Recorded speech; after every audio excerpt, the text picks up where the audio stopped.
కరీంనగర్ జిల్లా తిమ్మాపూర్ మండలంలోని వచ్నూరు గ్రామంలో రేషన్ బియ్యంలో ఇసుకరాళ్లు కలిసి వచ్చిన ఘటన గ్రామంలో కలకలం రేపుతోంది. గ్రామానికి చెందిన ఉప్పులేటి శంకర్ రేషన్ దుకాణంలో బియ్యం తీసుకువచ్చి అన్నం వండుతుండగా అందులో ఇసుకరాళ్లు కనిపించడంతో ఆశ్చర్యానికి గురయ్యాడు.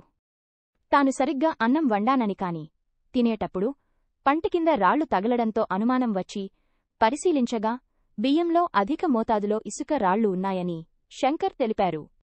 ఈ విషయాన్ని గ్రామంలోని వడ్లకొండ, లచ్చవ్వ ఉప్పులేటి లచ్చవ్వలకు తెలియజేయగావారు కూడా రేషన్ బియ్యం నాణ్యతపై ఆందోళన వ్యక్తం చేశారు.